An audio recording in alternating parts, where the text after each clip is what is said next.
भगवंत मान जी हम सबके बीच पहुंच चुके। एक बार जोरदार तालियों से भगवंत मान जी का स्वागत करें। जोरदार तालियों से भगवंत मान जी हम सबके बीच, एक बार जोरदार तालियों से स्वागत करें भगवंत मान जी का। भाई मनीष सिसोदिया जी का जोरदार तालियों से स्वागत करें भाई भगवंत मान जी का। जादूगर है, जादू करता है, काम की बात ही वो करता है। भारत माता की इंकलाब। सबसे पहले तो मैं जंगपुरा विधानसभा में भोगल की इस ऐतिहासिक जमीन पर अपने मित्र और भाई सरदार भगवंत मान सिंह भगवंत मान, जो पूरे देश में नहीं दुनिया में लोकप्रिय हैं, उनका स्वागत करता हूं।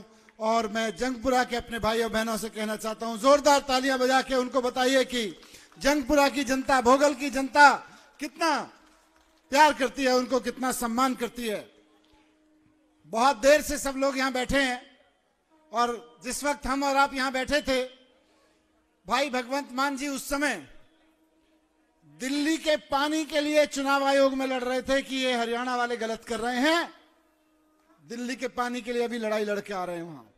हम लोग जब इंतजार कर रहे थे तो दिल्ली के चुनाव आयोग में बैठ के कि जब चुनाव आचार संहिता लगी हुई है तो दिल्ली के पानी को क्यों काटा जा रहा है, दिल्ली के पानी में जहर क्यों मिलाया जा रहा है, इसको लेके कि चुनाव आयोग को इस वक्त कुछ करने की जरूरत है, ये बात लेके वहां पहुंचे हुए थे। इसलिए थोड़ा उनको आने में देर हुई। तो लेकिन भगवंत भाई, बहुत दिल से लोग इंतजार कर रहे हैं आपका, बहुत प्यार करते हैं लोग आपको, बहुत शिद्दत से इंतजार कर रहे हैं। मैं बहुत थोड़े से शब्दों में अपनी बात रख के आपके और भगवंत जी के बीच में नहीं रहूंगा, सीधे आप लोग बात करें। मैं, आप सब जानते हैं कि 5 फरवरी को दिल्ली में दिल्ली सरकार के लिए चुनाव हो रहा है और अब चारों तरफ ये माहौल बना हुआ है पूरी दिल्ली में कि साहब दिल्ली में तो केजरीवाल की सरकार बन रही है, दिल्ली में तो केजरीवाल की सरकार बन रही है। चारों तरफ पूरी दिल्ली में माहौल बना हुआ है कि दिल्ली में तो केजरीवाल की सरकार बन रही है, झाड़ू वाले की सरकार बन रही है। बीजेपी वाले भी कहने लगे हैं कि दिल्ली में तो केजरीवाल की सरकार बन गई है, 1-2 सीटें कम हो रही हैं पर सरकार तो बन रही है। बीजेपी वाले भी कहने लगे हैं। बस आपसे मैं विशेष रूप से जंगपुरा का आम आदमी पार्टी का प्रत्याशी होने के नाते कहने आया हूं कि जब पूरी दिल्ली में केजरीवाल जी की सरकार बना रही है तो जंगपुरा से, भोगल से विधायक भी आम आदमी पार्टी का ही होना चाहिए, केजरीवाल का ही होना चाहिए। ये आपकी जिम्मेदारी है, ये आपको ध्यान रखना है। क्यों? क्योंकि गलती से अगर दूसरी पार्टी का एमएलए जीत गया तो वो 5 साल केजरीवाल जी से केवल लड़ेगा, भोगल के काम नहीं करेगा, भोगल के काम नहीं करेगा, केवल लड़ाई करेगा। और आप तो उसको और उसके परिवार को जानते हैं। 10 साल पहले आपने देखा था कि जंगपुरा में विधानसभा में क्या माहौल रहता था, गुंडई का, आतंक का किस तरह का माहौल रहता था। दोबारा वो माहौल वापस नहीं लाना, एक, और दूसरा हमें काम चाहिए। आप सब लोग मुझे जानते हैं, 10 साल दिल्ली के शिक्षा मंत्री, उप मुख्यमंत्री के रूप में काम किया। दिल्ली के ऐसे ऐसे सरकारी स्कूल जो बिल्कुल खंडहर हालत में पड़े हुए थे, आपका भोगल का स्कूल जो बहुत खंडहर हालत में पड़ा हुआ था, उसको शानदार प्राइवेट स्कूल की तरह से खड़ा कर दिया है। आज खड़ा कर दिया, उसमें बच्चे अच्छी सी पढ़ाई कर रहे हैं, शानदार पढ़ाई कर रहे हैं। मैं जब जंगपुरा में घूम रहा हूं, विधानसभा में घूम रहा हूं, भोगल में घूम रहा हूं, तो चारों तरफ मुझे छोटी छोटी चीजों की समझ आ रही है। लोग बता रहे हैं कि पानी की प्रॉब्लम है कि नहीं? थोड़ी सी पानी की प्रॉब्लम है, पानी की प्रॉब्लम है, कहीं सीवर की प्रॉब्लम है, कुछ जगह सड़कें टूट रही हैं, कुछ पार्कों के प्रॉब्लम है। मैं आप सबको भरोसा दिलाता हूं और मुझ पे विश्वास रखिए कि सरकार बनने के बाद कुछ दिनों में और कुछ महीनों के अंदर अंदर तो ये सारी प्रॉब्लम मैं सॉल्व कर दूंगा। भोगल की किसी गली में गंदा पानी नहीं आएगा, ये मेरी जिम्मेदारी है। भोगल की किसी गली में सीवर ओवरफ्लो नहीं करेगा, ये मेरी जिम्मेदारी है। भोगल की कोई सड़क टूटी नहीं दिखेगी, ये मेरी जिम्मेदारी है।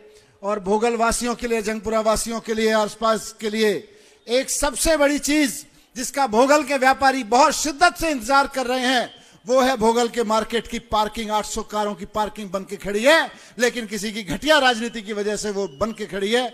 आपका और हमारा टैक्स का पैसा उसमें लगा है, लेकिन हम अपनी कार नहीं खड़ी कर पा रहे। चुनाव जीतने के बाद सबसे पहले सड़क का पत्थर बाद में लगेगा, सबसे पहले पार्किंग के लिए लड़ाई लूंगा। आपकी पार्किंग खुलवाऊंगा, आपकी पार्किंग खुलवाई जाएगी। मैं जानता हूं जंगपुरा विधानसभा में और विशेषकर भोगल में बहुत मेहनतकश लोग रहते हैं, ईमानदारी से अपनी दुकान चलाते हैं, अपनी नौकरी करते हैं। किसी को गुंडागिरी नहीं चाहिए, किसी को बदमाशी नहीं चाहिए, हमें कहीं से गुंडों का आतंक नहीं चाहिए। मैं कई व्यापारियों से बात करता हूं, बहुत बीजेपी के समर्थक हैं, वो भी कहते हैं कि साहब हम कट्टर बीजेपी वाले हैं, हमें लेकिन गुंडागिरी नहीं चाहिए, हमें भोगल में बदमाशी नहीं चाहिए, हमें कब्जागिरी नहीं चाहिए। हम तो शराफत से अपना व्यापार चलाना चाहते हैं, शराफत से अपनी दुकान चलाना चाहते हैं। मैं भोगल के एक एक व्यापारी को भरोसा दिलाता हूं कि मेरे रहते भोगल में कोई गुंडागिरी नहीं कर सकता, भोगल में कोई गुंडागिरी नहीं कर सकता। मैं खड़ा रहूंगा आपके साथ में, आम आदमी पार्टी की पूरी टीम खड़ी रहेगी, केजरीवाल जी की पूरी टीम खड़ी रहेगी। अब 5 तारीख के चुनाव में एक तरफ गुंडागिरी है और एक तरफ काम की राजनीति है, एक तरफ लूट कर कब्जे की राजनीति है और एक तरफ फायदे की राजनीति है कि नहीं? फायदे की राजनीति चुनना, काम की राजनीति चुनना। और ये मिला है क्या आपको ये कार्ड? हाथ उठा के बताओ किस किस को मिला है। ये फायदे की राजनीति का बचत पत्र है। केजरीवाल की राजनीति इधर वालों को नहीं मिला लगता है, बंटवा दो यार, इधर भी मिल गया, इधर के नहीं, दे दो इनके हाथों में, सबके हाथों में दो यार, दिखाओ। ये फायदे की राजनीति का बचत पत्र है। क्यों? जरा लिखो इस पे, कितने कितने का फायदा केजरीवाल जी की सरकार बनने के बाद होने जा रहा है। मैं हिसाब लगा रहा हूं आपके साथ खड़े होके, अपना अपना हिसाब लगाओ जरा। पेन पेपर निकाल लो, पेन ना हो तो किसी से मांग लेना, आजू बाजू के से किसी से मांग लो। महिला सम्मान योजना 2100 रुपए, केजरीवाल जी ने कहा है कि महिला सम्मान योजना में 2100 रुपए हर महिला को हर महीने की सम्मान राशि मिलेगी, यह केजरीवाल जी ने कहा है। एक सामान्य घर में, और महिला भी ऐसा नहीं है, बुजुर्ग महिला, 18 साल से ऊपर की हर महिला को। तो ऐसे देखें तो एक घर में अगर 18 साल से ऊपर की 3 महिलाएं हैं तो 2100 रुपए 3 महिलाओं को हर महीने मिलेंगे। घर में कितने आए? 6300 रुपए। संजीवनी योजना, केजरीवाल जी ने कहा कि 60 साल से ऊपर के हर बुजुर्ग का इलाज प्राइवेट अस्पताल में हो या सरकारी अस्पताल में हो, मुफ्त होगा। वो 5000 रुपए का हो या 5 लाख का हो या 50 लाख का हो, मुफ्त इलाज किया जाएगा हर बुजुर्ग का दिल्ली में। इसका कोई हिसाब किताब अंकगणित नहीं हो सकता। फिर भी 2 बुजुर्ग हैं घर में 60 साल से ऊपर के, मान लो औसत 1500 रुपए, मिनिमम 1500 रुपए इलाज पे खर्च हो रहा है। वैसे तो 5 लाख 50 लाख कितना ही भी हो, केजरीवाल जी आपका बेटा है, उठाएंगे, लेकिन 1500 लिख लो उसमें। अगर 2 बुजुर्ग हैं तो पेन पेपर लिख के लिख लो 2, इसका मतलब 3000 रुपए हर महीने की बचत इससे हो गई। 6300 रुपए महिला सम्मान योजना के, 3000 रुपए संजीवनी योजना के। हर आदमी मोहल्ला क्लिनिक जा रहा है। मोहल्ला क्लिनिक में घर के अगर 4 मेंबर महीने में एवरेज कभी 2 दिन कभी 3 दिन जाते हैं, अगर 4 बार जाना पड़े मोहल्ला क्लिनिक में, एक छोटे भी डॉक्टर के पास जाओगे, दवाई के देखने के 500 रुपए तो मिनिमम खर्च हो जाते हैं। 2000 रुपए की हर महीने की बचत ये हो गई। महिलाओं के लिए फ्री बस यात्रा, अगर घर में 3 महिलाएं हैं, 1000 रुपए की बचत भी कम से कम हो रही है, तो 3000 रुपए की बचत ये हो गई। विद्यार्थियों के लिए फ्री बस यात्रा, 2 बच्चे भी अगर स्कूल जा रहे हैं, कॉलेज जा रहे हैं, 2000 रुपए हर महीने की बचत ये हो गई। सरकारी स्कूल में अगर आपके बच्चे पढ़ रहे हैं, 2 बच्चे हैं, तो 2000 रुपए तो कम से कम गए गुजरे स्कूल की भी फीस होती है। उसके अलावा बुक किताबों का और बाकी चीजों का खर्चा अलग। 2000 वाला स्कूल भी आजकल है नहीं कोई 2000 महीने फीस वाला, पर फिर भी 2000 रुपए कम से कम फीस और 2 बच्चों की 4000 रुपए महीने की बचत। मुफ्त बिजली, जिनके घर में 200 यूनिट तक खर्च हो रही है, मैं उन्हीं की बात करूं तो 1600 रुपए का हर महीने की बचत मुफ्त बिजली में। 1000 रुपए की बचत औसत पानी बिल में, इसको जोड़ोगे तो 22,900 रुपए हो गए। और बच्चों की फीस के साथ साथ किताबों का, यूनिफॉर्म का खर्चा लगाओ, मोटे मोटे तौर पे कम से कम 25,000 रुपए की बचत का पत्र है ये। आपने जोड़ा, इसको जोड़ के देखना अपने अपने घर में बैठ के, हिसाब लगाना पेन पेपर लेके, अगर यहां पेन नहीं है तो 25,000 रुपए महीने की बचत है। वो मुझे, मेरे पास में कई साथी आते हैं, झुग्गी से आएंगे, भोगल से आएंगे, मद्रास कैंप से आएंगे, मद्रासी कैंप से, अलग अलग आएंगे, सनलाइट कॉलोनी से आएंगे, बोलेंगे भाई साहब बड़ा पैसा बट रहा है, बड़ी दारू बट रही है। मैंने कहा ये वाला आदमी तो चुनाव से पहले ही पहले बांट रहा है, केजरीवाल जी आएंगे तो 25,000 रुपए की हर महीने की बचत कराएंगे, लोग समझदार हैं। वो 2500 छोड़ दो, 25,000 भी देगा तो महीने अभी एक ही बार मिलेगा, चुनाव से पहले, उसके बाद नहीं मिलने वाला, उसके बाद तो लूटेगा। लेकिन केजरीवाल जी आएंगे, केजरीवाल जी का विधायक रहेगा तो 25,000 रुपए हर महीने की बचत आपके घर में होने वाली है, एवरेज हर महीने की। किसी के 20,000 होगी तो किसी के 50,000 भी होगी, तो फायदा है। केजरीवाल जी हैं तो फायदा है। जरा हाथ उठा के बताओ किस किसने भरा, किस किसने कैलकुलेट कर रखा है? 20,000 25,000 का फायदा है कि नहीं है? तो 20-25,000 हर महीने की बचत हो, हर महीने लूट ना हो, वो चाहिए, या अभी 2-4 हजार रुपए पकड़ा दे चुनाव से पहले और उसके बाद में जमीन भी कब्जा ले, झुग्गी भी तुड़वा दे और पार्किंग भी कब्जाए रखे, वो चाहिए? फायदे वाला चाहिए ना। तो बस 5 तारीख को केजरीवाल की सरकार और केजरीवाल का विधायक, जब मैं आपके बीच से विधायक रहूंगा तो केजरीवाल जी की सरकार रहेगी, तो केजरीवाल जी के साथ साथ सरकार में भी रहूंगा, मंत्री रहूं, डिप्टी सीएम रहूं, लेकिन सरकार में रहूंगा। और जब मैं मंत्री या डिप्टी सीएम रहूंगा तो भोगल के एक एक आदमी की हैसियत डिप्टी सीएम की होगी, मंत्री की होगी। भोगल के जंगपुरा विधानसभा के एक एक आदमी की हैसियत क्यों? क्योंकि भोगल का कोई आदमी, जंगपुरा का कोई आदमी अगर किसी सरकारी दफ्तर में फोन करेगा तो अफसर को पता होगा कि जंगपुरा के इस सामान्य नागरिक का फोन सामान्य नहीं है, ये डिप्टी सीएम की विधानसभा का आदमी का फोन है। और किसी अफसर की हिम्मत नहीं होगी कि डिप्टी सीएम की विधानसभा के किसी आदमी के काम को ना करे।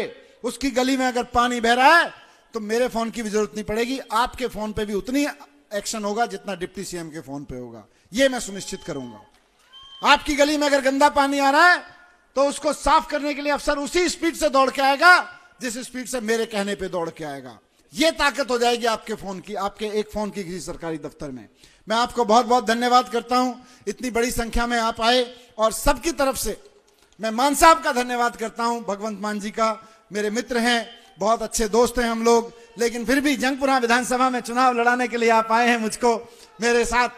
भारत माता की एक बार जोरदार तालियों के साथ स्वागत करिए। मैं स्टेज पे बुलाता हूं उनको, मंच पे, भाई भगवंत मान जी, सरदार भगवंत मान जी।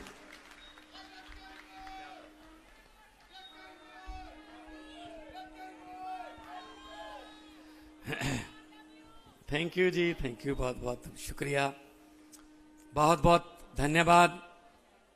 जंगपुरा विधानसभा के इस भोगल का इलाका और इतना जन सैलाब, ये भाई साहब कुछ कहता है।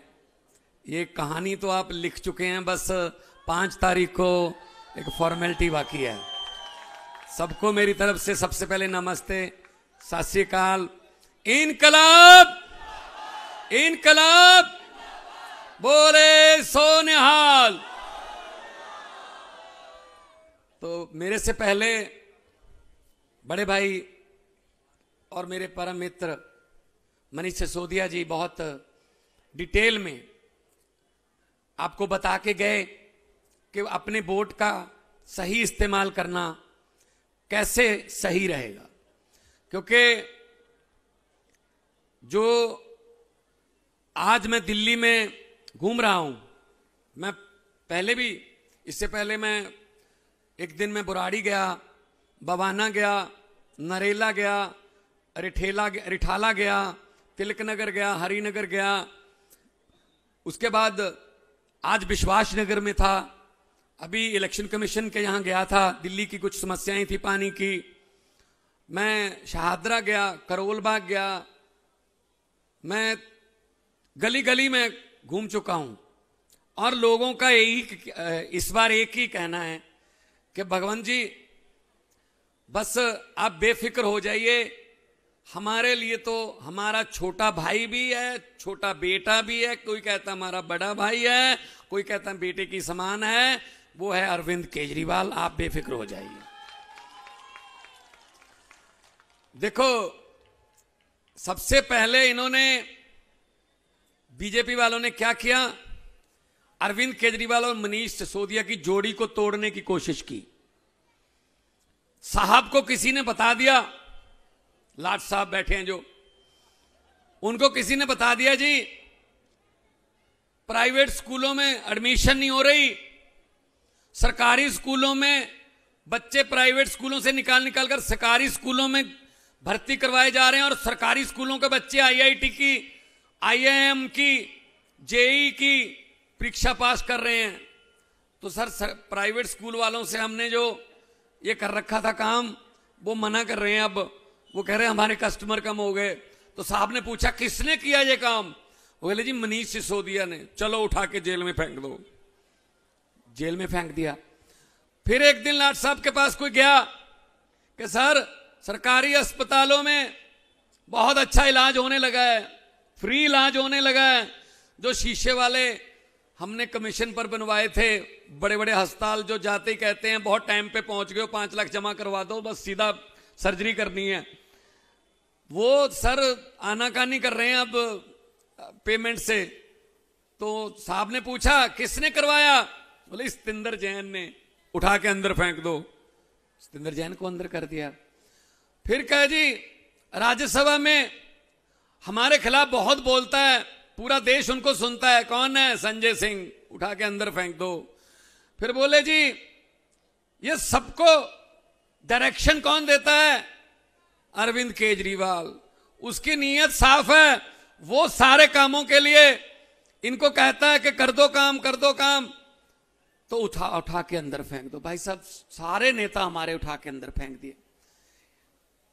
तो इनको यह लगता था जब ये अंदर जाएंगे पार्टी टूट जाएगी और पार्टी के कार्यकर्ता जो हैं वो डिमोरलाइज हो जाएंगे। लेकिन मैं आप सबको इस बात के लिए धन्यवाद देना चाहता हूं कि उस संकट के समय आप लोगों ने जो जोश दिखाया और जो एकता दिखाई, और उनको यकीन नहीं हो पा रहा कि आज ये दिल्ली में आम आदमी पार्टी की टीम आज पहले से भी ज्यादा इकट्ठ हो रहे हैं, पहले से भी ज्यादा बड़ी सभाएं हो रही हैं,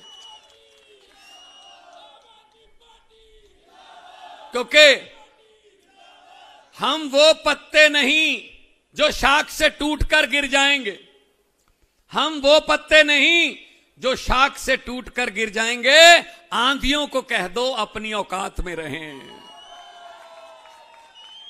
ये समझते थे ऐसी दबा लेंगे इनको, हम किसी और मिट्टी के बने हुए हैं भाई साहब, हम किसी और मिट्टी के बने हुए हैं। तो इसलिए आपके पास आया हूं चल के कि 5 तारीख को तीसरे नंबर पर बटन है, मशीन में तीसरे नंबर पर बटन है, लेकिन नतीजे में पहले नंबर पे आना है। ये याद रख लेना बस। मशीन में आप सुबह सुबह जाओगे, भगवान का नाम लेके, वाहिगुरु का नाम लेके, नहा धो के फ्रेश होके सुबह सुबह अपने पोलिंग बूथ पे जाना, 3 नंबर बटन दबाना, मनीष भाई की फोटो भी होगी वहां, सामने चुनाव चिन्ह भी होगा, बटन दबा के सीधे ही वापस आ जाना। किसी और बटन की तरफ देखने की हिम्मत मत करना, वरना आंखों में काला मोतिया भी उतर सकता है। इतने बेईमान लोग हैं ये, जिनकी फोटो मत क्यों देखें। अब जिस पंजाबी च कहंदे ने जेड़े रास्ते जाना ही नहीं ओदा पुछना ही क्यों, ओदे बारे पुछिए क्यों। तो इस करके तुहाडे कोले आया। इस इलाके बहुत सारे पंजाबी भरा रहिंदे हैं, और पंजाबी जिथे खड़ गए, जिथे अड़ गए बस। सत श्री अकाल। सानू साडे गुरुआं ने, सानू साडे शहीदां ने सच्चाई दे रास्ते ते चलण दी प्रेरणा दित्ती है। सानू साडे गुरुआं ने 10 नौहां दी किरत करके नाम जपण दी ते वंड छकण दी सानू प्रेरणा दी हुई है। असीं उस मिट्टी दे हां। सो वीरो, पंजाब दे विच आम आदमी पार्टी सरकार बनी 2015 च तुसीं इत्थे जाग लाया।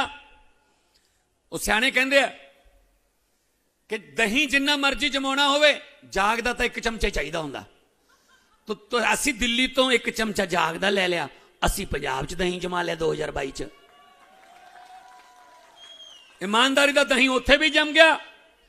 और थोड़े दोस्त मित्र रिश्तेदारियां पंजाब च होणगियां, फोन करके पूछ लो, 90% घरां नूं पंजाब दे विच बिजली दा बिल 0 आउंदा है ते 50,000 मुंडे कुड़ियां नूं नौकरियां दे के आ तुहाडे सामने खड़ा मैं।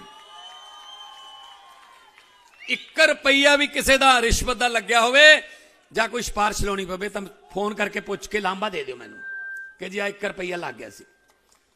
सो जो नीयत साफ होवे सब कुछ हो सकता है। अरविंद केजरीवाल ऐसा बंदा है जिसकी नीयत साफ है। हम सब चाहते तो पैसे कमा सकते थे अपने प्रोफेशन से। हम राजनीति को धंधा बनाने नहीं आए, राजनीति को हम प्रोफेशन बनाने नहीं आए। क्योंकि Arvind Kejriwal IRS officer, income tax के कमिश्नर, उनकी पत्नी IRS ऑफिसर, इनकम टैक्स की कमिश्नर, दोनों मियां बीवी। मनीष सिसोदिया जी बड़े पत्रकारों में नाम, बड़े पत्रकारों में उनका नाम था। मैं, आप मुझे जानते हो बहुत देर से, पहले पंजाबी में फिर लाफ्टर चैलेंज के जरिए। मैं बहुत बड़ा कलाकार था, मुझे क्या कोई कमी थी? मैं कौन सा फेल कलाकार था कि उधर फेल हो गया इधर आ गया? कोई कमी नहीं थी। पैसे कमाने होते तो अपने अपने प्रोफेशन से कमा लेते, लेकिन देश लुटता नहीं देख सकते थे हम। हमारे सामने देश लुट रहा था, इसीलिए हमें आना पड़ा। फिर इनको पेट में दर्द हुआ कि ये क्यों आ गए? ये आम घरों के बेटे बेटियां मंत्री बन गए, मुख्यमंत्री बन गए, डिप्टी CM बन गए। यहां तो हमारे बेटे बेटियां बैठते हैं इन कुर्सियों पर, ये क्यों आ गए? फिर इन्होंने गालियां देनी शुरू की हमें। ये बहुत, केजरीवाल तो पता नहीं क्या क्या गालियां उनको देते हैं। वो सुबह उठ के गालियां देनी शुरू करते हैं। उनके पास गाली गलोच है, हमारे पास अस्पताल स्कूल हैं। हम लड़ाई की बात नहीं करते, हम पढ़ाई की बात करते हैं। देश के क्रांतिकारी शिक्षा मंत्री के तौर पे काम किया। हमने इनकी टीम यहां से लेके गए, हम पंजाब में इनको स्कूल दिखाए। तो इन्होंने कहा यह तो दिल्ली से थोड़ा आसानी काम है, दिल्ली में जगह की कमी है, दिल्ली में स्कूल ऐसे हैं, पंजाब में स्कूल ऐसे हैं, हमारे पास जगह बहुत है।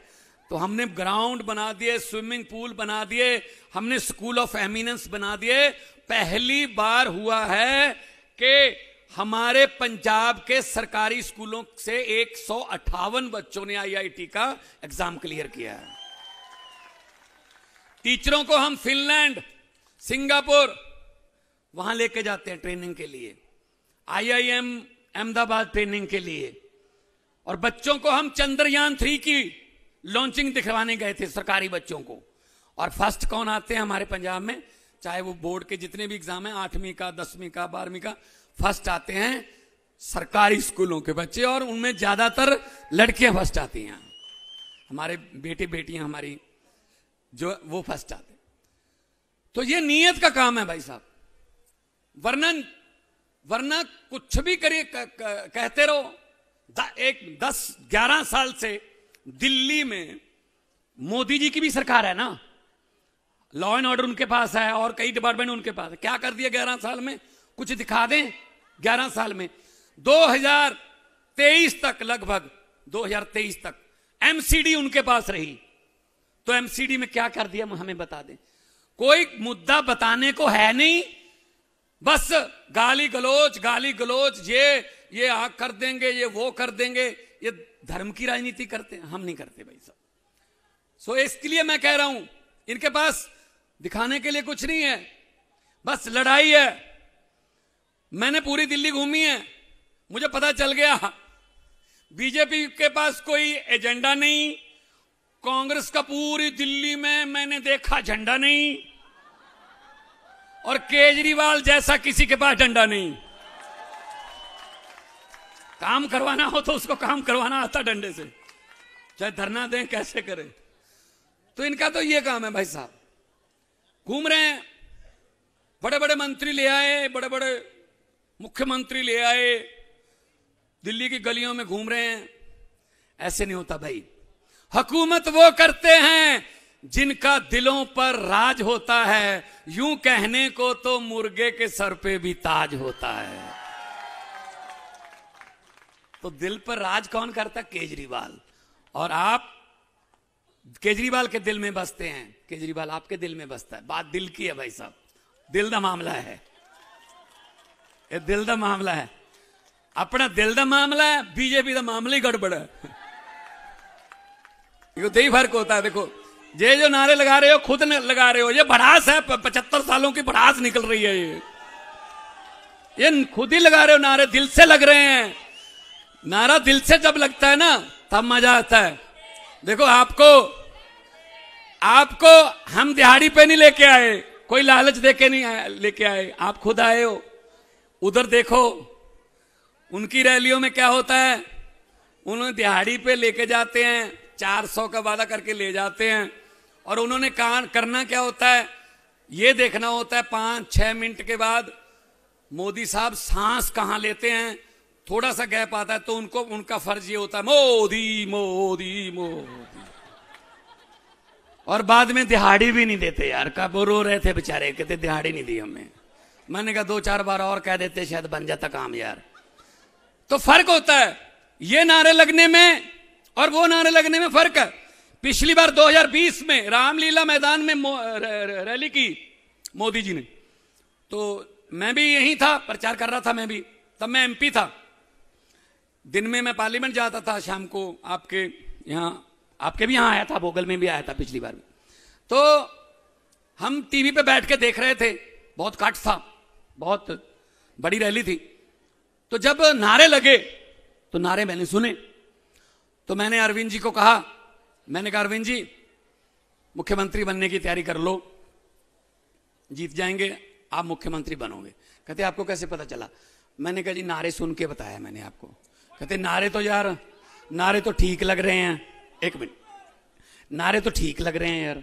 मैंने कहा नारे ठीक लग रहे हैं, लेकिन नारे लगाने का अंदाज से पता चल जाता है कि कैसे आए हैं। कहते कैसे? स्टेज से नारा लग रहा था हर हर मोदी, और लोग नारा लगा रहे थे हर हर मोदी। मैंने कहा सर हाथ ऊपर जा रहा है, गर्दन नीचे जा रही है, दिहाड़ी पे आए हैं, ये नहीं वोट डालेंगे इनको भाई साहब। वही वाली बात है। अब आपके जो नारे हैं ये ऐसे हैं, गर्दन ऊंची है, ठीक है ना, तो ये दिल से है, ये फर्क होता है।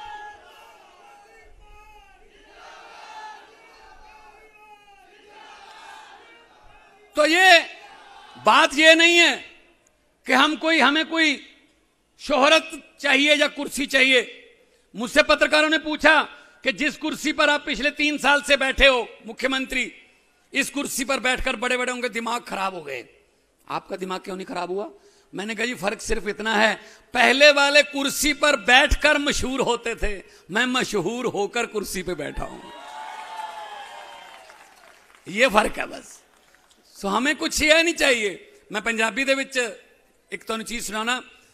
मेरे वर्गे कमले नूं, मेरे वर्गे पगले नूं किसी ने कहा, जिन्ना समा तू इधर लाया अपने कम कारती ला लैंदा, जिन्ना समा तू इधर लाया अपने कम कारती ला लैंदा, हुण तक तू मेरा मित्रा पैसे बहुत कमा लैंदा, पैसे नाल पोजीशन बनदी, कोई कारोबार चला लैंदा, धनिया दी सूची विच तू भी अपना नाम लिखवा लैंदा।